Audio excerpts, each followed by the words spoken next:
seats. In the States, too. In the States, too, yeah. I mean,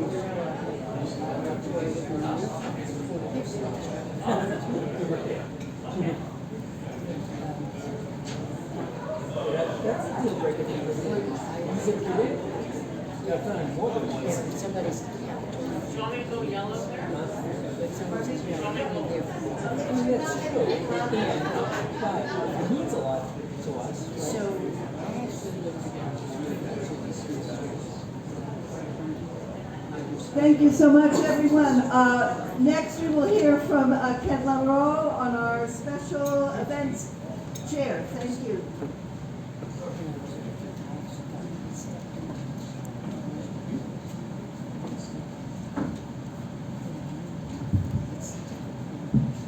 Well, good morning, everybody. Yeah. Yeah, still morning.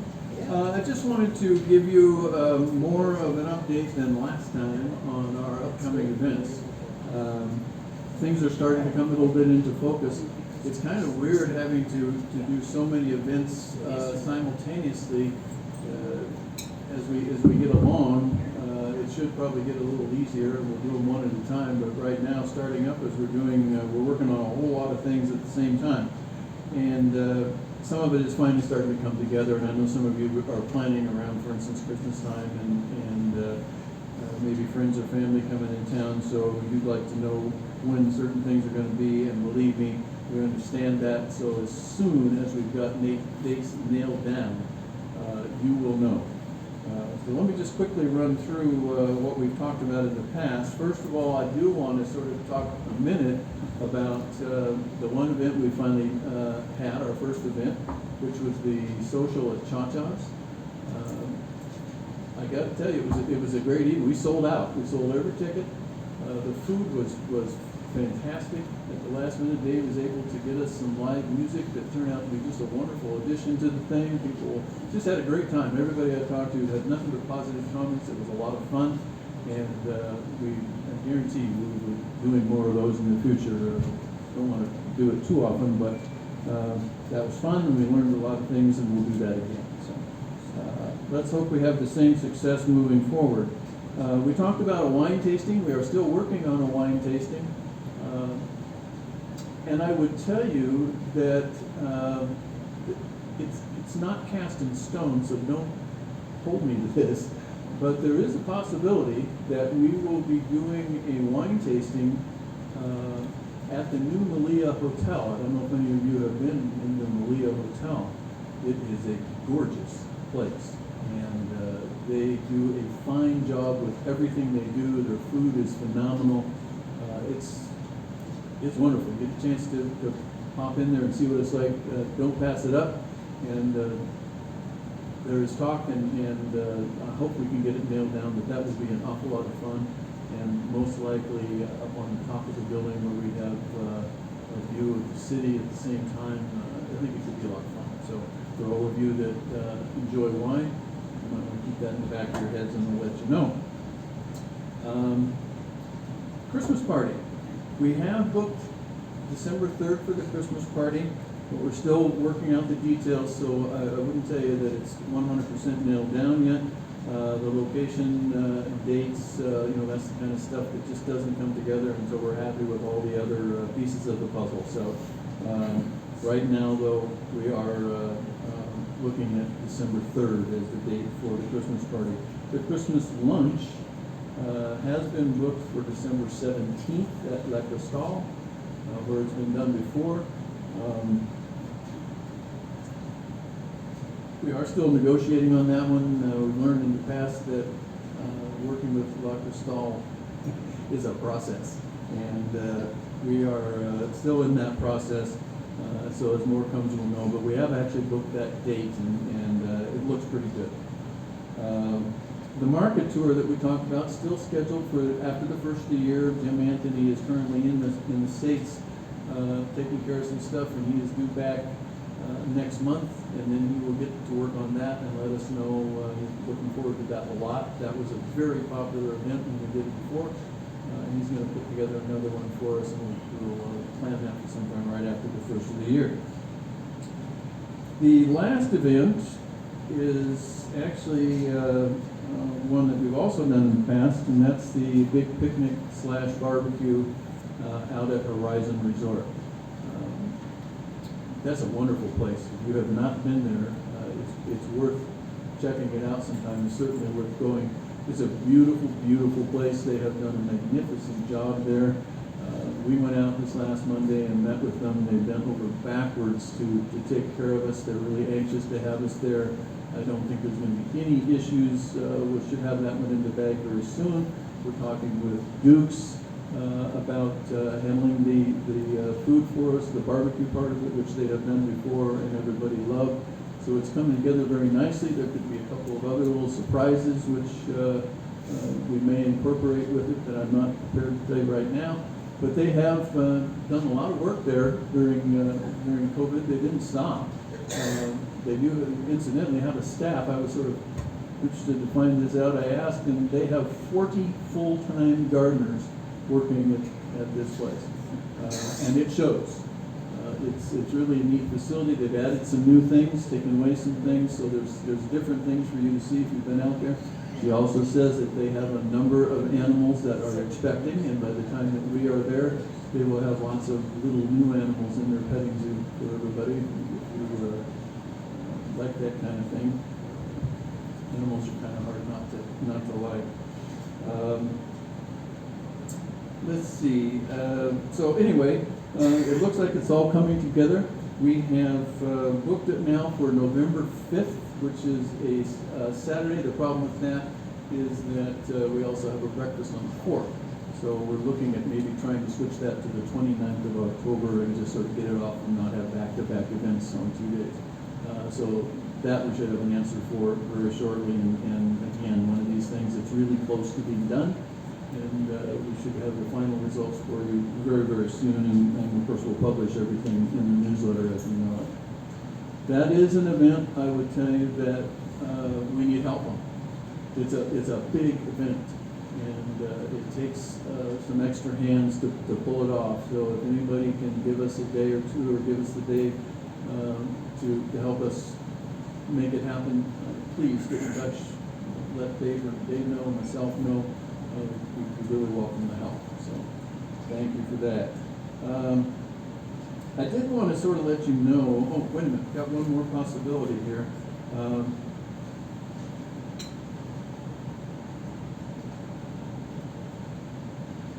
Oh, yes, the Malia again, they have an organic farm that all the food for their restaurants is grown in this organic farm. And they have offered to, we put together a little tour to go out and tour their farm, and they would provide lunch. And if you want to get a taste of what that might be like, just go try a meal with Malia, and you will not be sorry. So maybe that's another event we'll be able to work in, probably again, that'll be after the first of the year one, so we've got pretty much a full schedule up to that. But something to look forward to maybe, and we'll let you know on that. Okay. The last thing that I would tell you is that we are always looking for places to hold events, new events to do. It's not a good idea to have all your eggs in one basket, so it's always good to have an alternative if we should need it. And that process continues. As a matter of fact, we looked at a place earlier this week, and it was at the suggestion of a member. And it turned out to be maybe a terrific opportunity for us. So I'm asking you, don't hold back. If you have an idea, let us know.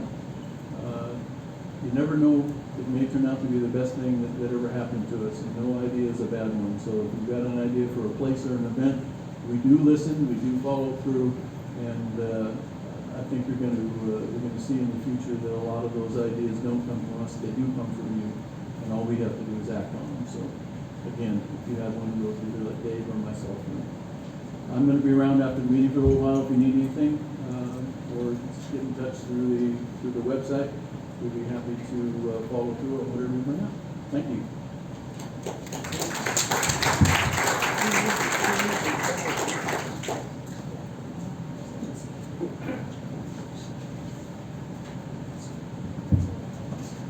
Okay.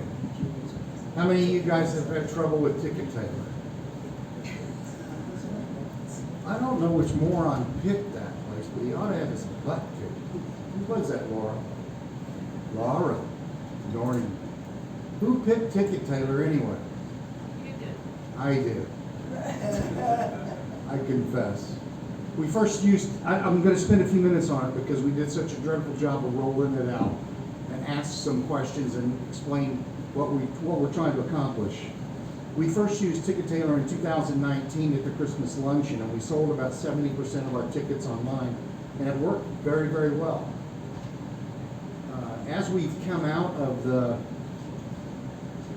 COVID environment, businesses have changed in the way they operate their business.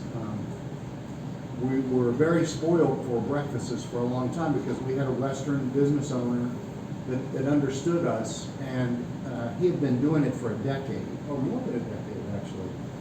And so we've had challenges trying to find places to go. And the biggest challenge that we have is telling them how many people are going to be here. We did a pretty good job today. We have 48 people here, and we thought it was going to be 50. So that's not terrible, but that means that we're going to pay for 2 people that aren't here. And that goes with every single one of our events. And that's what's precipitated us needing to go to Ticket Tailor. We selected Ticket Tailor because it's the number 2 ranked ticket selling website in the world.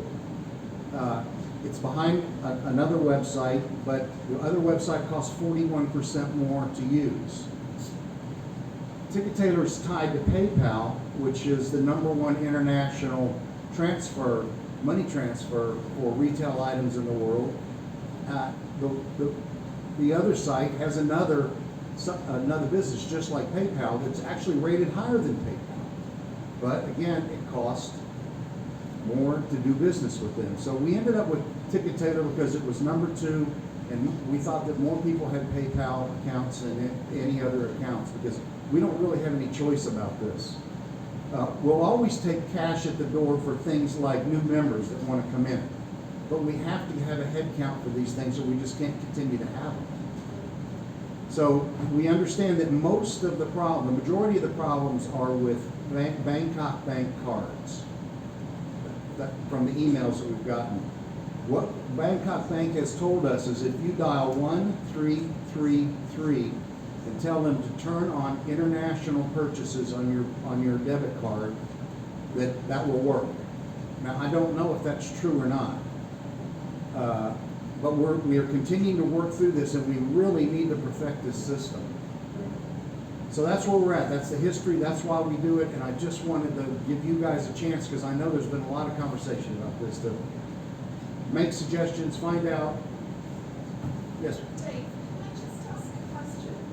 I've done a lot of kayak courses, and I make a payment. The payment for a kayak course is very easy.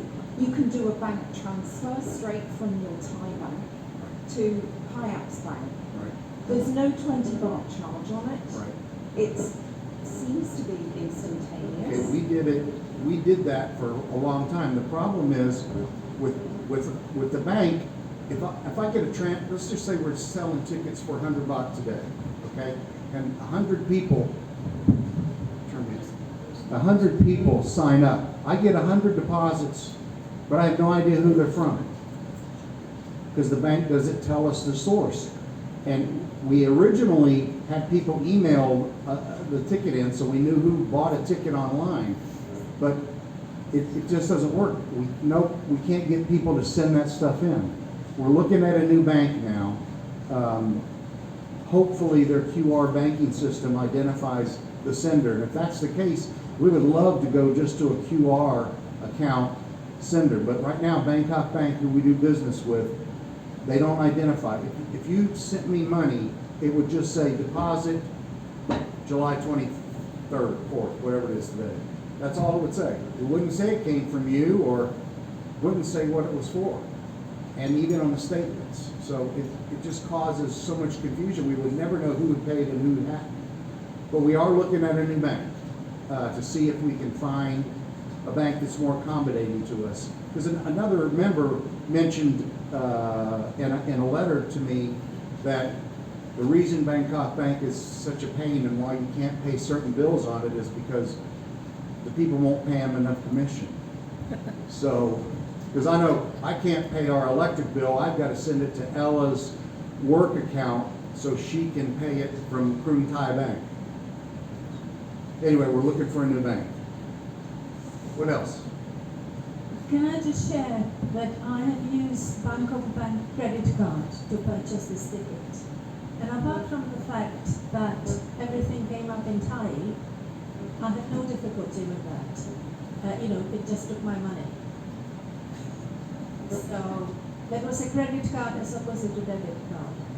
Yeah, I signed it, when I did mine, I set up my US bank account, I set up my US credit card, and I set up my Bangkok Bank debit card all at the same time, and I've made purchases on them all, and they all work. We don't believe that ticket tailor is the problem. We think that there's some setup in the banking, in the various banks that's causing the issue. Because PayPal just processes millions and millions and millions of transfers every day. But we didn't set out to make your lives miserable.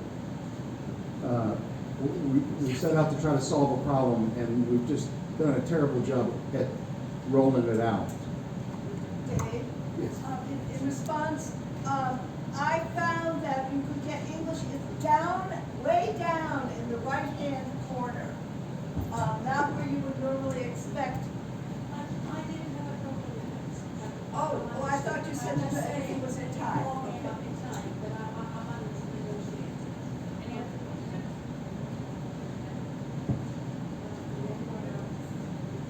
Did anyone else have the problem of PayPal not permitting them to get through, have access to their account because you can't do the verification number they want to send, the secret number? Nobody else had that? I have not heard that, but that doesn't mean it hasn't happened. Uh-huh. Like I said, I didn't have any trouble with it, and apparently 60% of you didn't have trouble with it, because 60% of you bought tickets online and 40% paid here. But I don't know what the problem is, but I'm pretty sure it has to do with a credit card rating, or it has to do with the U.S. Department of Homeland Security, because they're the ones that are causing all of these international, and the Thai Revenue Department wants people to pay taxes.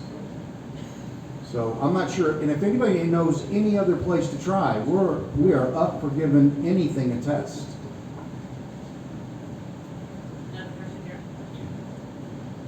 Okay, an answer to the secondary number that financial institutions send in the United States will not work as a text message because they require a U.S. telephone number, and it has to be a U.S. Actual telephone number. It can't be voice over IP. That's one of the problems. So is that for any U.S. card, or just the ones that require the super secret codes? Any U.S. financial institution, and most online, including Amazon.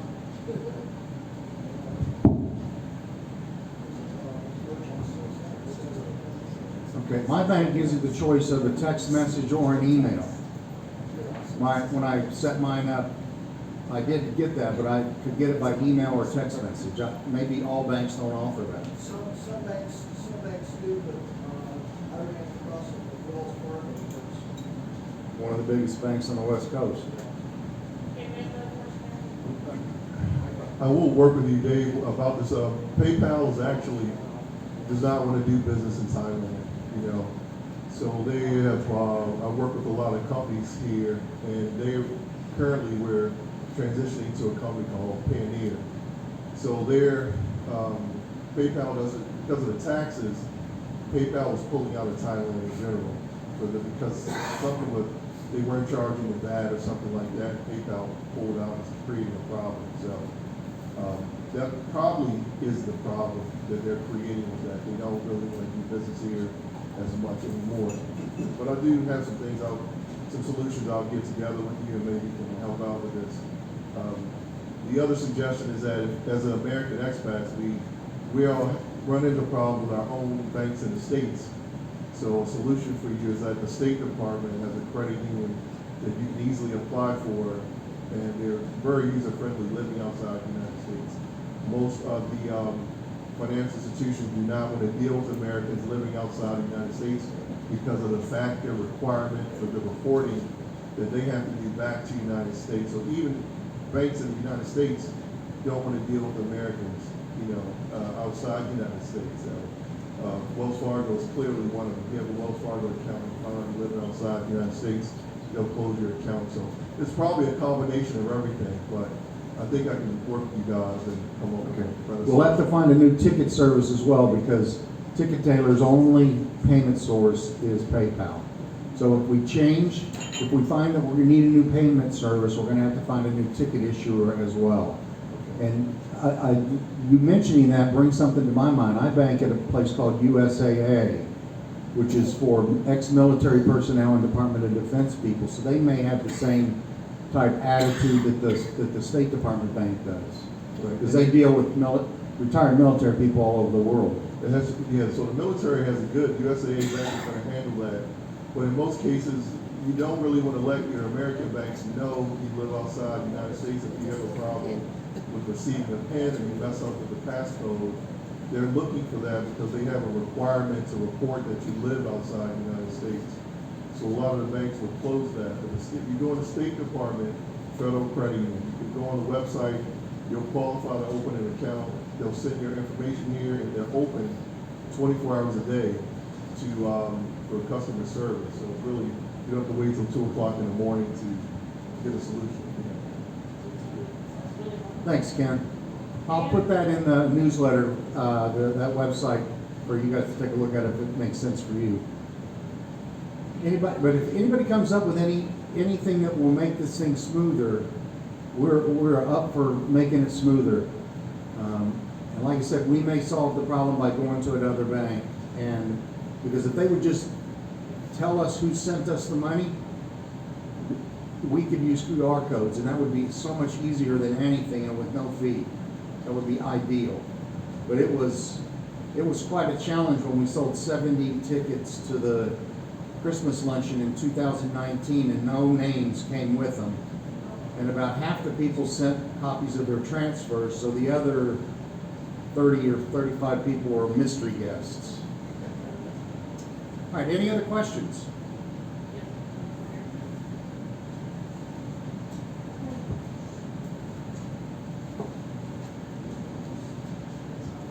My bank has advised me not to make a transaction unless I really have to, because of all the scamming that's going on around the world. People with information on their cards being stolen and they're being scammed. There's a big time happening in Australia at the moment. My bank, biggest bank in Australia, Commonwealth Bank in Australia, has advised me not to Hold it up to your mouth. said, do not use your card unless you really have to. I'm not going to use my card for $100. No way in the world. Okay? Well, I don't want to be scammed. it's not. I don't think we have to worry about PayPal scamming you. They're doing all the processing. You're not sharing your information with anybody but PayPal. And if we find another financial institution to do it, you're not sharing it with anybody that gets hacked all the time. It's a very secure transaction. Everybody will have to make their own decision. But eventually, we will be a cashless club. It's just absolutely coming. There's just absolutely no way to avoid that. Until things improve, I'm not going to use my card unless I really, really have to. Okay. Prepay for every event at the start of one transaction. Yeah, I don't think anybody's going to do that. All right, is there anything else? We just wanted to let everybody know what we're doing, what we're trying to accomplish, and if anybody's got any ideas, or rocks that we haven't turned, we really would like to hear about it. Yeah. Just out of interest, could we put our hands up now, those who managed Ticket Taylor, who went through Bangkok Bank and who didn't, you know, like the numbers? I didn't get the question, I'm sorry. Could we have a show of hands, how many of us managed to get through with Bangkok Bank card as opposite to other banks? So who bought tickets on Bangkok Bank card? 3. So 4 people only, yeah. I like I said, I don't know, I went to Bangkok Bank and I tried to get them to come here and meet with us and they refused, and they dropped their sponsorship as well. But they wouldn't bring anybody over here. And what the manager of the new branch where they moved all of our accounts to, and he's the manager of the old branch at Quetzalcoatl as well, said that if you dial 1333 and tell him, turn on my international charges, he promises that it'll work. But if you call another bank, I promise you'll get a different answer. So, yeah, Peter. Yes, I just want to make my point. I had no trouble with this. I had no trouble with this. I used my SCB debit card and it was accepted. But initially, I was rather confused. I felt if I wasn't an American citizen living in America, this system wasn't going to work. I realized I didn't have an American credit card, but I just entered the information from my SCB bank account here in Thailand. We got absolutely not one single email about any other bank that, now some foreign credit cards couldn't be taken, but the only bank that we got an email about was Bangkok Bank. So those of you who have Bangkok Bank, try 1333 and see if that can get fixed, but we are looking into no fee situation. And if anybody knows what the best bank in town is, the friendliest bank in town is, we'd like to know, because we don't. We're going to try Casicorn first. We've been told that that is a high quality, service-oriented bank.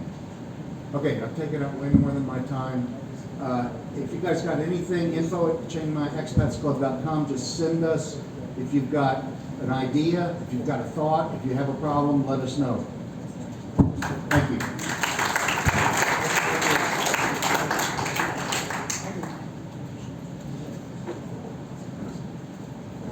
Okay, everybody, it is 12 o'clock. I had a little bit of a piece that I wanted to offer to you to see whether there was any long-term interest.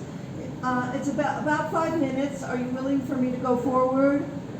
Huh? Okay. So audience participation, getting everybody involved is something I was hoping to get more of. And we're all out in the community. We all have a lot of nonprofits that we either are working with or using or very excited about. And then there are also questions and answers that maybe some of us could answer for each other. I have gone ahead, my nonprofit and is, what is my name? One chef at a time, excuse me. So I went ahead and I put together a little bit of a piece about this. Brian Pern had Pern's Restaurant, you all may remember that, which exactly, as so many things, was a victim of COVID.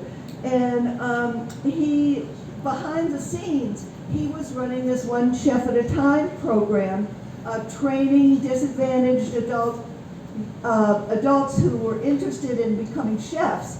And so when everything kind of fell apart, he went ahead and built a specifically purposed kitchen out in Sansai, where his students, continuing to teaching program, could be trained. And the amazing thing is that he really, after the 12-week training session, Brian has been able to find positions for, I believe, all of his students. There are 2 different programs. One is to find train students to be household chefs, to go into people's homes and help out.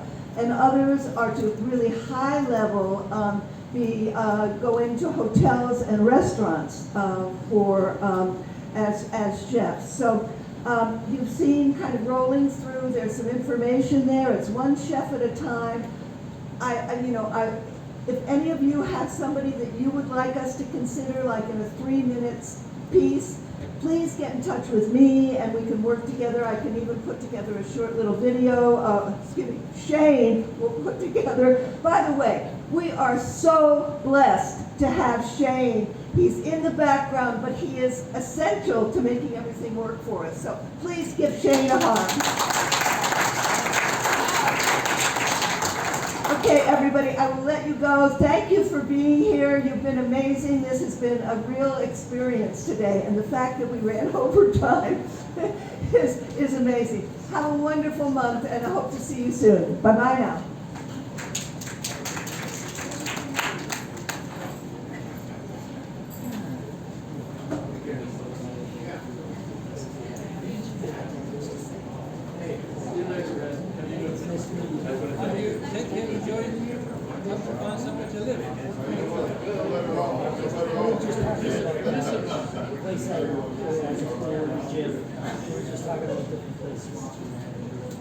There's a lot of nice suburbs around Chiang Mai. I don't drive, so